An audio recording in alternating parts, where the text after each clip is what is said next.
स्वागत है आप सभी का आपके अपने YouTube चैनल भाटी सर की पाठशाला में। आज हम केमिस्ट्री से जुड़ा हुआ चैप्टर एटम एंड मॉलिक्यूल्स करने जा रहे हैं। ये चैप्टर आपका क्लास 9th और कॉम्पिटिटिव एग्जाम के हिसाब से बहुत ही इंपॉर्टेंट होने वाला है। ठीक है, चलिए शुरुआत करते हैं। तो सबसे पहले इस चैप्टर में जो आते हैं रासायनिक संयोजन के नियम आते हैं, लॉ ऑफ केमिकल कॉम्बिनेशन आते हैं। ये क्या होते हैं, कैसे होते हैं, इसको भी हम एक्सप्लेन करेंगे। सबसे पहला जो लॉ है वो law of conservation of mass आता है। हालांकि ये आपके 5 टाइप्स के होते हैं, ये 5 टाइप्स के होते हैं, लेकिन आपके सिलेबस और ग्रुप डी के सिलेबस और कॉम्पिटिटिव के हिसाब से आपके केवल 2 या 3 टाइप के इसमें हम करवाने वाले हैं। ठीक है, सबसे पहले जो आपका law of conservation of mass है, द्रव्यमान संरक्षण का नियम। देखिए, एक चीज तो आपको वर्ड से आप पता रखनी है कि कंजर्वेशन जहां भी लिखा मिल जाए, द्रव्यमान संरक्षण कहीं भी लिखा मिल जाए, इसका मतलब ये होता है कि जिस चीज के बारे में कहा गया है वो आपकी कांस्टेंट रहने वाली है। कांस्टेंट का मतलब नियत रहने वाली है, कांस्टेंट रहने वाली है, इसका मतलब नियत यानी कि सेम बनी रहेगी, सेम बनी रहेगी, कोई चेंज नहीं आएगा। तो ये क्या कहता है, ये नियम ये कहता है कि मास can neither be created nor destroyed in chemical reactions. यानी कि किसी भी रासायनिक अभिक्रिया में ना तो द्रव्यमान उत्पन्न किया जा सकता है ना ही नष्ट किया जा सकता है। आप फिजिक्स में भी जाओगे तो वहां भी कंजर्वेशन का नियम जब भी पढ़ोगे तो वहां पे भी यही बात होगी। कंजर्वेशन ऑफ एनर्जी पढ़ोगे तो वो भी यही कहेगा कि energy can neither be created nor be destroyed. ठीक है, यानी कि एनर्जी या ऊर्जा को भी उत्पन्न नहीं किया जा सकता, ना ही नष्ट किया जा सकता है, केवल और केवल चेंज किया जा सकता है। तो इसी के आधार पर कंजर्वेशन ऑफ मास ये कहता है कि कोई भी केमिकल रिएक्शंस हो आपकी तो आपका मास बराबर रहेगा, कांस्टेंट रहेगा। इसका मतलब ये है कि आपका एक तो होता है रिएक्टेंट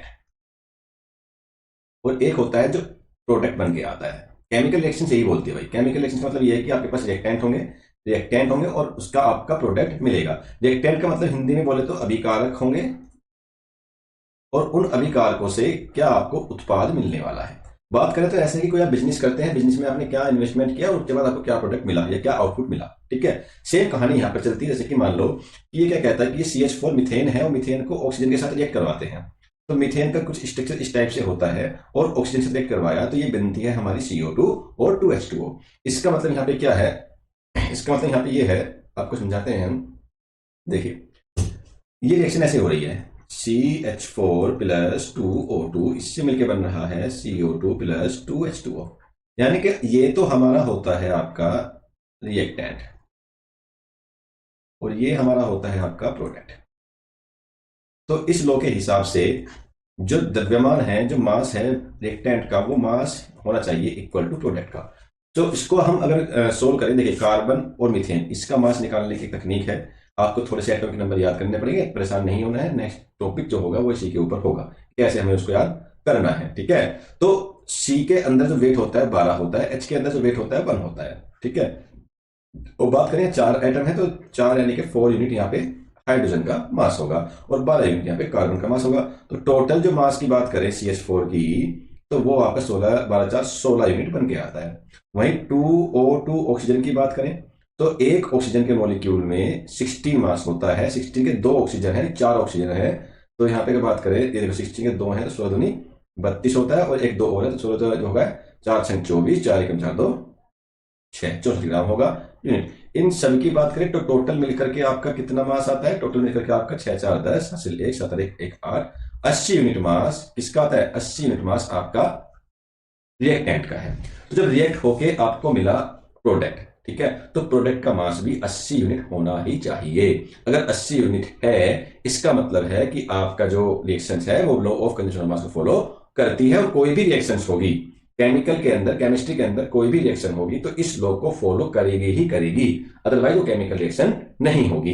जैसे मान के चलो ये CO2 है, CO2 की मास की बात करें, एक के पास 12 और O एक के पास 16 दूनी 32। तो इसको अगर जोड़े हम तो 12 प्लस 32 तो कितना बनता है, 44 ग्राम का बनता है। और 2H2O की बात करें तो H2O में जो वेट होता है वो 18 होता है, 18 गुना 2 यानी 36 होता है। दोनों को जोड़ दें तो ये भी आपका 80 यूनिट आता है। इसका मतलब ये हुआ कि जो आपका मास है रिएक्टेंट का वो मास है इक्वल टू में प्रोडक्ट के।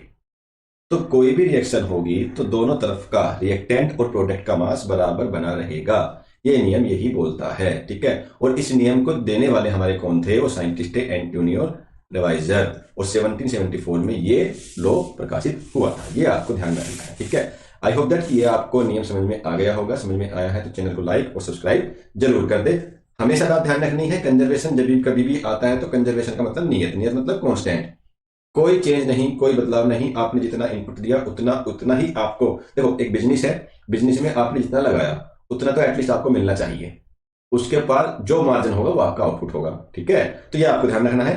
ठीक है, तो नेक्स्ट जो आपका लॉ है वो है आपका लॉ ऑफ कांस्टेंट प्रोपोर्शन, नियत अनुपात का नियम। इसमें क्या कहता है, इस नियम में ये कहना चाहता है कि chemical compound always contain the same element in fixed proportion by mass regardless of its source. यानी कि जो भी हमारे रासायनिक यौगिक में उपस्थित एलिमेंट हैं उनका अनुपात हमेशा एक नियत मात्रा में बना रहेगा, चाहे वो कहीं से भी प्राप्त हुआ हो। जैसे बात कर ले आप H2O की, बात कर ले आप O2 की, इन दोनों से मिलकर बनता है आपका H2O यानी कि पानी।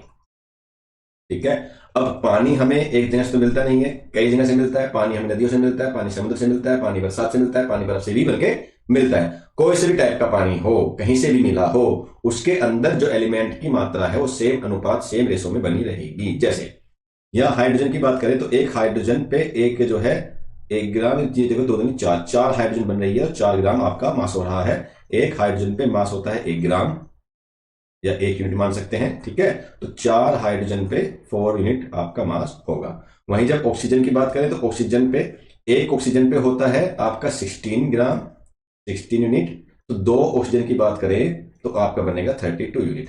अब इन दोनों का रेशो निकालें, 4:32 करें तो क्या आएगा इसका करके, 4 1 जा 4, 4 1 जा 32, तो 1:8 आएगा। ठीक है, ये तो आपका जो रेशो है ये रेशो आपका रिएक्टेंट का है। देखो रिएक्टेंट क्या होता है, अभिकारक होता है जो मिलकर के एक रिएक्शन बना करते हैं और एक उत्पाद आपको, प्रोडक्ट आपको देते हैं। तो प्रोडक्ट में आपका मिला पानी।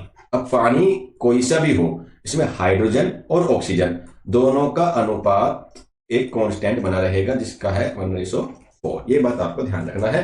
और इस नियम को देने वाले आपके साइंटिस्ट का नाम था जोसेफ प्रॉस्ट, जो 1799 में पब्लिश हुआ था। तो ये 2 नियम आपको समझ में आ गए होंगे। तो आपके सिलेबस के हिसाब से, क्लास 9 के हिसाब से और आपके कॉम्पिटिटिव एग्जाम के हिसाब से, खासकर ग्रुप डी के हिसाब से ये दोनों नियम पढ़ने बहुत ही जरूरी हैं। ठीक है, आगे चलते हैं डाल्टन एटॉमिक थ्योरी के ऊपर। ये आपकी बहुत ही वेरी वेरी इंपॉर्टेंट है। आपको कहीं भी आप जाओगे, नीट में जाओगे, कोई भी कॉम्पिटिटिव एग्जाम दोगे, इन द एंड क्लास 9 के बच्चे कुछ भी अगर कहीं पे कॉम्पिटिशन बीट कर ज्वाइन करते हैं तो वहां पे यहाँ से क्वेश्चन आते ही आते हैं। किस प्रकार के क्वेश्चन आते हैं ये हमने वीडियो के लास्ट में क्वेश्चन लगाए हुए हैं, तो वहां से पूरी वीडियो को देखना ना भूलें। जब भी देखें वीडियो पूरी देखा करें। ठीक है, तो डाल्टन की जो एटॉमिक थ्योरी थी उन्होंने क्या कहा। ठीक है, ये थ्योरी प्रकाशित हुई 1808 में।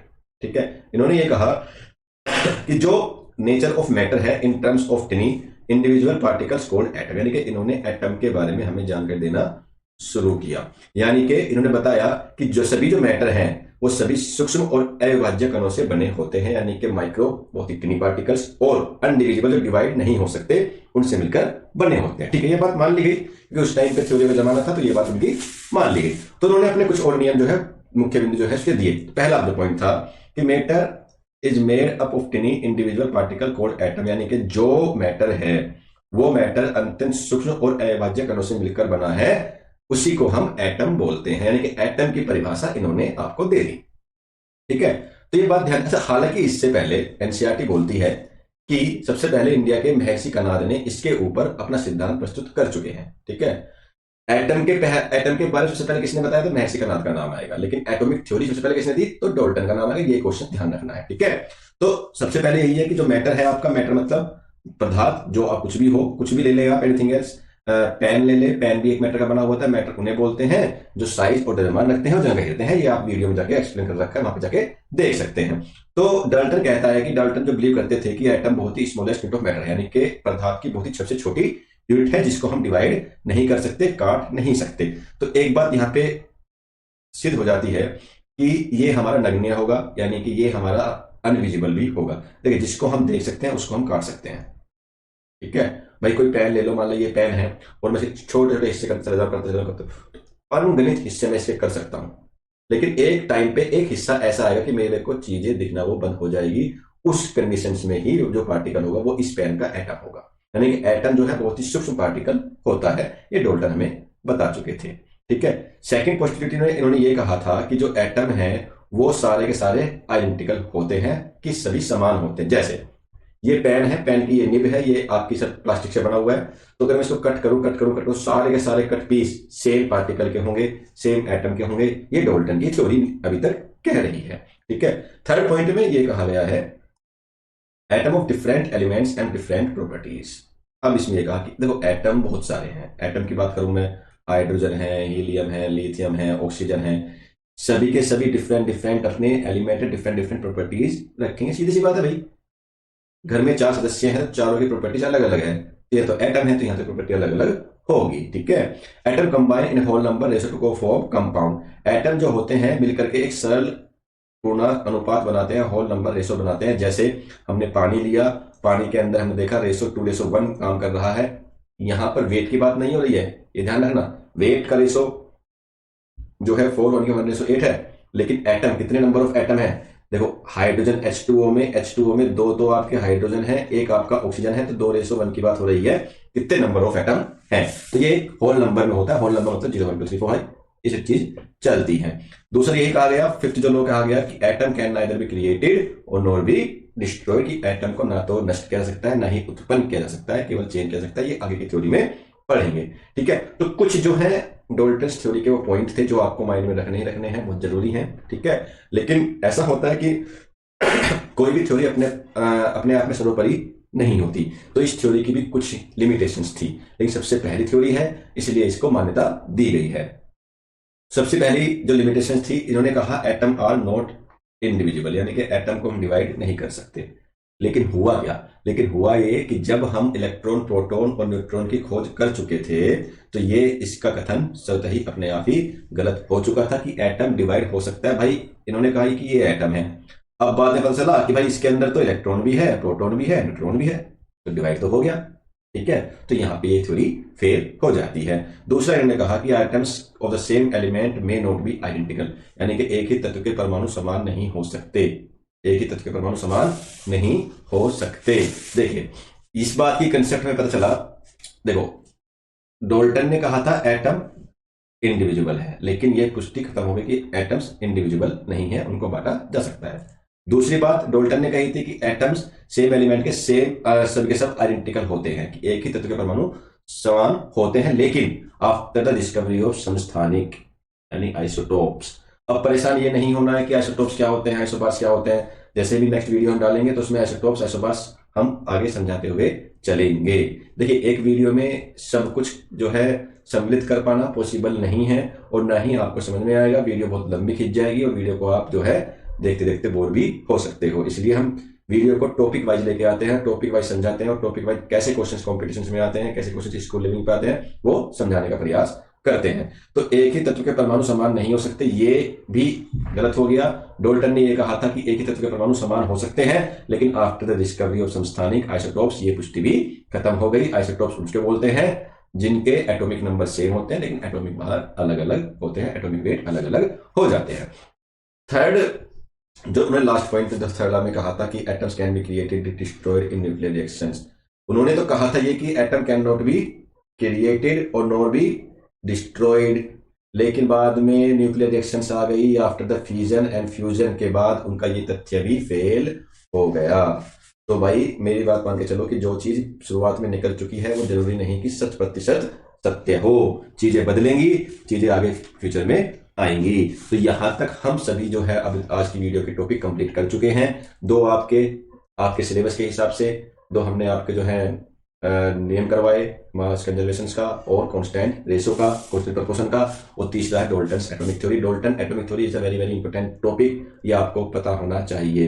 देखिए क्वेश्चंस मन में यहां आता है कि सर जब ये थ्योरी फेल हो चुकी है तो हम इनको पढ़ क्यों रहे हैं, ठीक है। तो भाई मेरा मानना ये है कि इसलिए इनको पढ़ते हैं कि आप बाद में वो गलती ना करो जो इन्होंने की है, आप उससे आगे का सोचना तरीका शुरू करें, ठीक है। चलिए कुछ यहाँ पे एमसीक्यूज देख लेते हैं कि किस प्रकार के एमसीक्यूज यहाँ पे आते हैं केमिकल कॉम्बिनेशन से और डाल्टन एटॉमिक थ्योरी से, ठीक है। तो फर्स्ट क्वेश्चन क्या कहता है, who propose the atomic theory, परमाणविक सिद्धांत किसने दिया। मैं फिर से कह रहा हूं ये क्वेश्चन दो टाइप में आता है। सबसे पहले एटॉमिक को किसने बताया, तो आंसर आएगा कणाद, ठीक है। लेकिन एटॉमिक थ्योरी की बात आए तो आंसर आएगा जॉन डाल्टन। इसके बाद भी थ्योरी आई है, थॉमसन की जो है थ्योरी आई है, थॉमसन मॉडल आया है, ठीक है, सोमरफेल्ड मॉडल आया है, रदरफोर्ड मॉडल आया है। सब चीज जो है सब सिलेबस के हिसाब से चलानी पड़ती है, तो सब कुछ हम इस वीडियो में कवर नहीं कर सकते। सेकंड क्वेश्चन कहा गया है according to Dalton's atomic theory atoms are, Dalton के परमाणु सिद्धांत के अनुसार परमाणु होते हैं। डाल्टन ने क्या कहा था, परमाणु हमारे इंडिविजुअल होते हैं।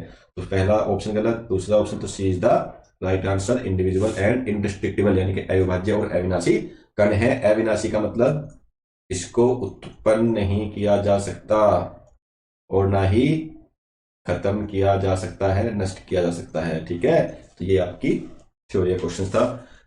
ये नोट वाले क्वेश्चंस में काफी आते हैं भाई, टीजीटी में भी कई बार क्वेश्चन नोट वाले आए हुए हैं, तो इसलिए आपको माइंड में रखना होता है कि डाल्टन ने क्या क्या कहा। ठीक है, तो कौन सा स्टेटमेंट डाल्टन का नहीं है? पहला, atom of the same element are identical, एक ही तरह से परमाणु समान होते हैं, जी। Atom combine in simple whole number, जी। एटम कैन बी क्रिएटेड और destroyed in chemical reaction, ji.